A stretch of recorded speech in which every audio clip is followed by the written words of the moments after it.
Welcome back. Today, I'd like to talk about weekly planning. Just got off a call with one of my clients on the West Coast, and we emphasized that weekly habit. It's very, very critical. It's often overlooked. And so I want to dig into that, unpack that just a little bit for you.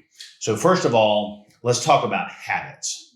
Habits are repeated behaviors, behaviors that have become automatic through repetition and through affirmation. That just means that you do it over and over again and you think it over and over and over again. So there's lots of habits that are helpful to you, but habits that are daily are helpful and weekly are helpful. Today, I want to zero in on weekly planning, or what I call the weekly focus. So there's two other fundamentals that if I'm having an initial coaching call with somebody, I'll talk about their top 5 goals. I'll talk about their early morning success ritual, or what I call EMSR. And the third piece is the weekly focus, or the weekly coach. And this is that once a week habit where you reflect on the previous week and you put together your plan for the upcoming week. And that's where I want to go right now, because it's so important, yet it's not practiced very much. And I'm not sure why. So I'm going to make it easy for you. Number one, what is planning? Planning is, this is a great visual I learned a long time ago. Planning is when you reach into the future, mentally, of course, when you reach into the future and you pull it back into the present so you can do something, or you listen to this, so you can do something about the future today. So lots of planning is important, but I think a great life is, more than anything else, is an accumulation of great weeks. We can all have an off day now and then. We really don't have that bad of days outside of a tragedy or something like that. But we can have an off day and we should just really blow it off, not worry about it too much. If we have an off week, we need to take corrective action. So let's be proactive about this. The first thing when it comes to putting together a great week is thinking about that week ahead of time, thinking about it the week before. So what I recommend, the first part of putting together a great weekly plan, is setting an appointment time in your calendar to actually do this planning. So I have experimented with everything.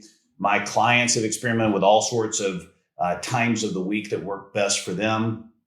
I have tried Thursday night, thinking, by the time it gets to be Friday, I'm a little bit tired and fatigued, so I might get some more quality planning. I've tried Friday afternoon. I've kind of drifted away from that. That's very logical to do your planning Friday afternoon for the next week, because the current week is fresh in your mind. Sometimes you can just be tired or preoccupied or in a rush. So I have ruled that out. I've still got some clients that do it. You could do it Saturday morning early. Most of my clients get up well before the rest of their families. So you probably do, and get up early, do your planning on Saturday morning when you're fresh, maybe Sunday morning before church, maybe Sunday night. I used to do it Sunday night, but I would be watching a football game or movie. I'd be having family time and I'd be enjoying it. And then these thoughts would be very distracting and come into my mind.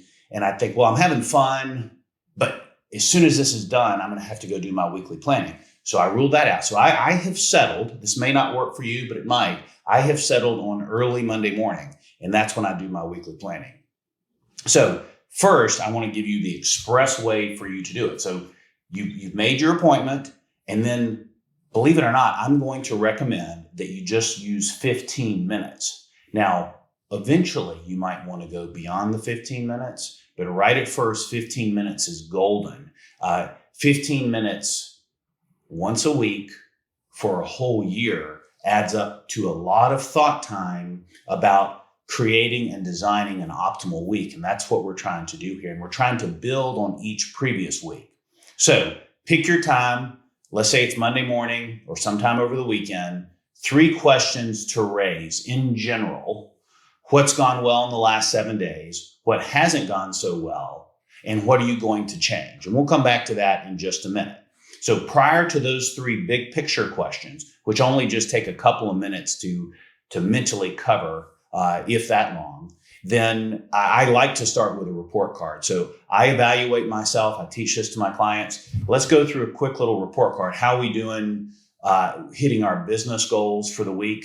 and I use a 1, 2, 4, 5 rating system. 1, 2 is you're trending poorly, you're not moving in the right direction, or 4, 5, you're trending in the right direction. 5 just means you've nailed it, you've crushed the week and things are going well. I skip 3. It's kind of odd. I just do it. I skip 3 because 3 is that middle area where you're really not taking a stand. You're saying, hey, I've got a flat week. I'm not moving forward, not moving backward. I think that's BS. I don't really believe in it. We joke in the workshops that 3s are for losers. So when you're evaluating yourself, just think 3s are for losers. Take a stand. You're either drifting in the wrong direction, which is fine because we can correct it, or you've got lots of momentum, which is even better because we can pour fuel on it and really jack up your results. So we evaluate you, and I want you to evaluate yourself on your business goals, your financial, specifically your financial goals, marriage goals, parenting goals, how much time you're investing in your strengths, emotional goals, mental goals, just anything that you're working on, how you doing at a week-to-week level so that you don't wait a quarter or a year or longer to evaluate whether you're going in the right direction. So that's really the first piece of the weekly planning, is to look backwards and evaluate using a little scorecard. You can make up your own. One other way to do it that's real simple is to take the areas of your life that you want to evaluate and give yourself either a -1, trending poorly, a 0, stayed flat, I don't like that, or a +1, that you got some traction and you're moving forward. That's just one other way to do it. So then I usually will write subjectively what didn't go so well in the past week. And I'll just write a sentence or two, maybe it's just a phrase.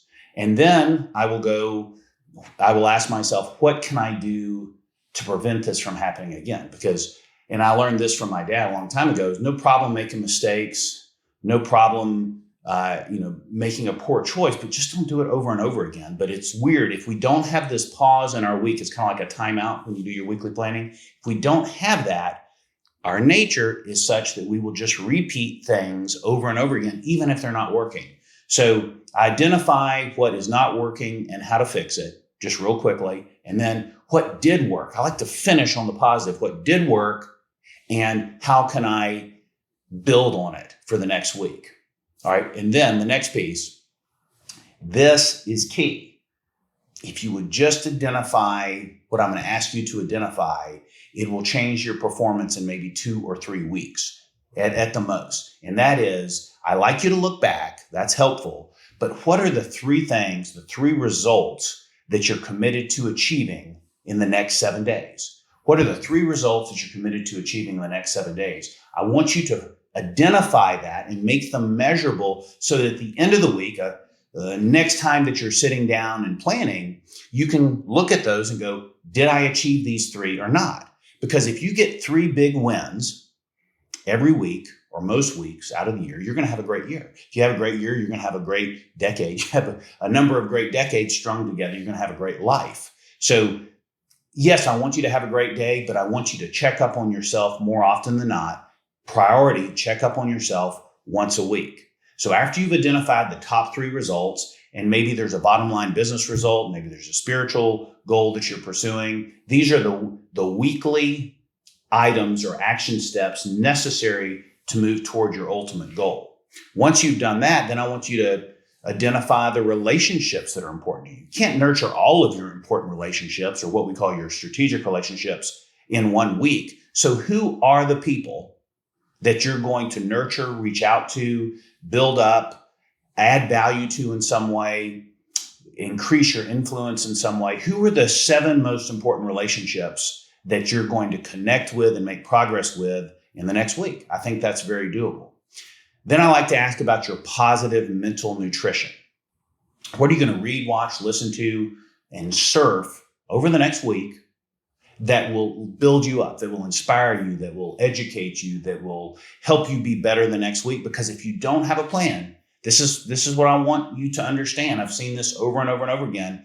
If you just have good intentions about listening to positive mental nutrition or watching positive mental nutrition, it'll often get squeezed out or displaced. But if you have already identified the podcasts you're going to listen to, the books on Audible you're going to listen to, the things you're going to read during your early morning success ritual, and so on, even the TV programs that you're going to watch, if you will just decide in advance, I'm going to watch this program and this program, that's your plan. And then you want to fill up spare moments with thoughts that inspire you and lift you up.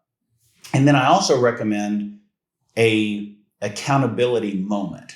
If you don't have an accountability partner or a coach, find somebody who's like-minded who will ask you the tough questions on a week-to-week basis, and have a set time where you are maybe sharing your weekly plan with somebody that you trust and respect in your life. So I was mentioning earlier about making sure you have an appointment with yourself to do your weekly plan every week. Well, with my one-on-one clients, every Monday by noon, that's when their weekly plan is due to me. Most of them send me their schedules from Google or Outlook or whatever they are using. They'll send me a copy of their schedule. So I know what their objectives are for the week. I know what they'd like to correct from the previous week. And then I know what their calendar is, and it allows me to hold them accountable at the highest level. So that is the bare bones. There's some other pieces that I'll get into in a little greater detail later on in another episode, but that is enough for you to go on. So let me come back and wrap up with the 3 questions. Where have you won in the last 7 days? Where have you lost in the last week? And then what are you going to do differently? And then I just thought of this because I was sharing these with my client before. I'm sharing this with you now, but these are some extra kind of bonus questions. These are worthy of jotting down if you get a chance to do it. But I said, how strong was your performance on a scale of 1 to 10 in the last week? What was the biggest reason you hit your goal or fell short? I really love that one. What's the biggest reason that you hit your goal or fell short in the last week? And then this one gets me almost every week. Would this week's results be acceptable to me if they became my new standard? Would this week's results be acceptable to me if they became my new standard? Think about that with your nutrition. Think about that with how you interact with your spouse or your children. It's a powerful question. And then this one kind of closes the loop. What preparation is necessary ahead of actually producing better results next week?